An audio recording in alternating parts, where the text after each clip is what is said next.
आज यहाँ पर मोदी जी के भारतीय जनता पार्टी के 9 साल पूरे होने पर गौरव रैली का आयोजन किया जा रहा है। ये जो 9 साल रहे हैं, ये एक स्वर्णिम युग है। इस युग में हर क्षेत्र में, चाहे वो कोई भी क्षेत्र हो, शिक्षा का हो, किसानी का हो,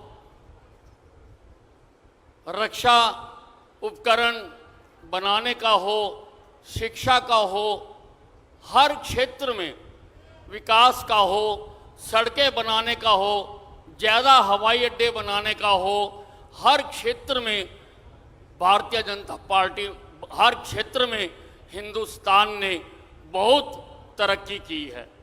इसके साथ साथ प्रधानमंत्री नरेंद्र मोदी जी ने भारत का नाम सारे विश्व में भी आसमान की ऊंचाइयों तक पहुंचाया है।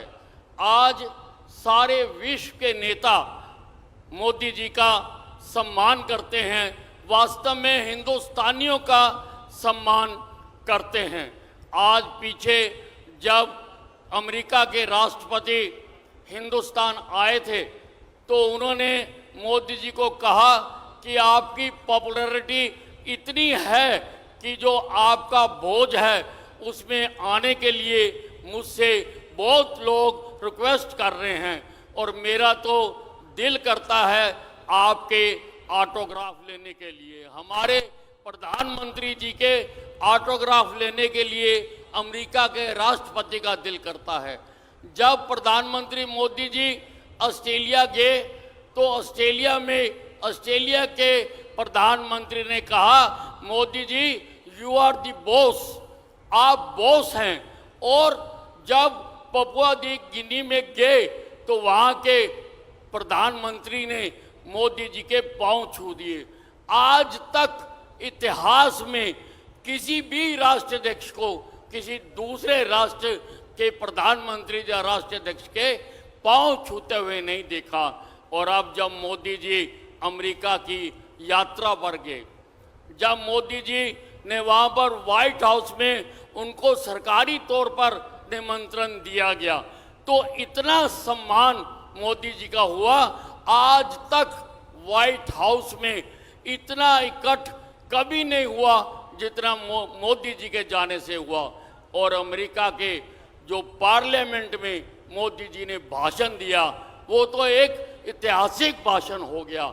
कई बार अमेरिकी सांसदों ने खड़े होकर तालियां बजाकर मोदी जी का अभिवादन किया।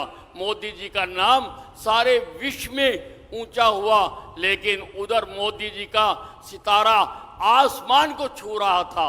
उससे घबराकर हिंदुस्तान में जितनी भेड़ बकरियां हैं सारी पटना में इकट्ठी हो गई।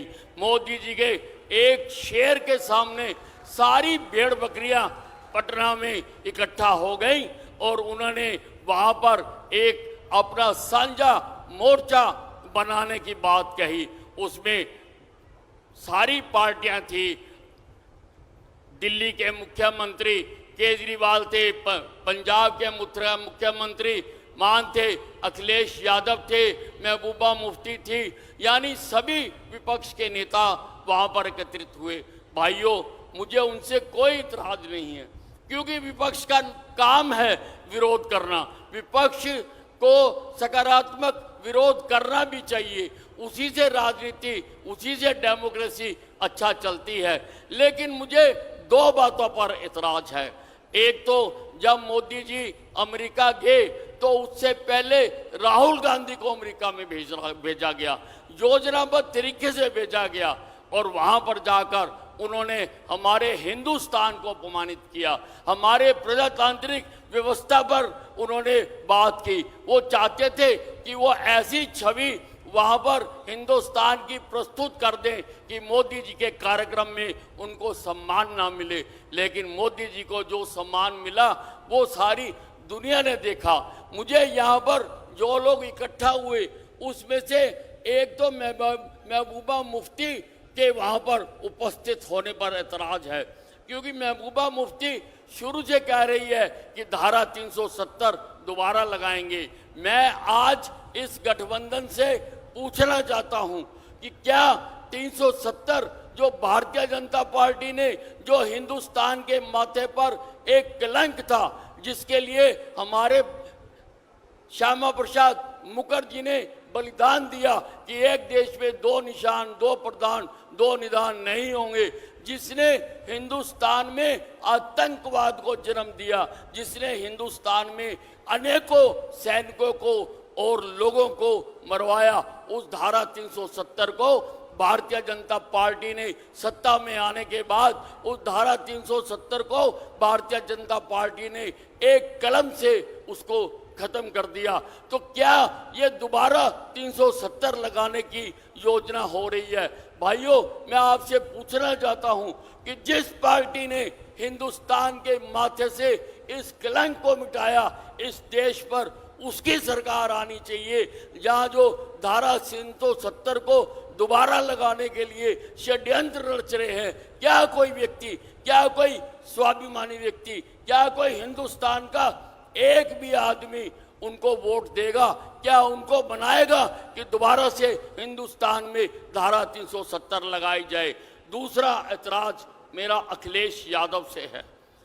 सबको याद है कि राम जन्मभूमि के लिए हमने कितने संघर्ष करे, हिंदुस्तान में कितने लोगों ने जवान गवाई, और यहाँ पर भी दोबारा राम मंदिर बने, उसके लिए भारतीय जनता पार्टी ने भी आंदोलन किया था। और सबको याद है कि किस प्रकार से अखिलेश यादव के पिताजी मुलायम यादव ने वहां पर अड़चनें डाली थी, किस प्रकार से गोली चलाई थी, किस प्रकार से लाठी चलाई थी। वो नहीं चाहते थे कि राम मंदिर यहां दोबारा बने, लेकिन क्योंकि भारतीय जनता पार्टी जो कहती है वो करके दिखाती है। भारतीय जनता पार्टी ने सत्ता में आने से पूर्व कहा था कि हम धारा 370 खत्म करेंगे, करके दिखाया। भारतीय जनता पार्टी ने कहा था कि हम राम मंदिर का निर्माण करेंगे, और राम मंदिर का निर्माण किया जा रहा है, जल्दी ही उसका दरवाजे खुलने वाले हैं। तो क्या ये मुलायम सिंह यादव का पुत्र दोबारा वहां पर रोक लगाएगा? क्या लोगों को राम मंदिर जाने में रोकेगा? क्या दोबारा लोगों के रास्ते में अड़चनें डाली जाएंगी? भाई और बहनों, बहुत सोचने का समय है। हर तरह से मोदी जी ने, भारतीय जनता पार्टी की सरकार ने हर तरह से गरीब आदमी का आयुष्मान कार्ड बना के दिए, हर महिला के घर में चूल्हा दिया, किसानों को 2000 रुपये के हिसाब से 3 किस्तें दी। हर तरह से भारतीय जनता पार्टी ने इस देश का काम किया। तो आप बताओ कि क्या आप भारतीय जनता पार्टी के लिए जान लगाएंगे, या ऐसे लोग जो हमें दोबारा उसी स्थान पर लेकर जाना चाहते हैं, इनको सजा देंगे? मुझे लगता है कि भारतीय जनता पार्टी पहले से भी ज्यादा वोटों से जीतेगी, पहले से भी ज्यादा सांसद हमारे जीत के आएंगे, पहले से भी ज्यादा मजबूत सरकार बनाई जाएगी, और जो विषय हमारे रह गए, जिसके लिए हमने सदा संघर्ष किया है, उनको भी हम पूरा करेंगे।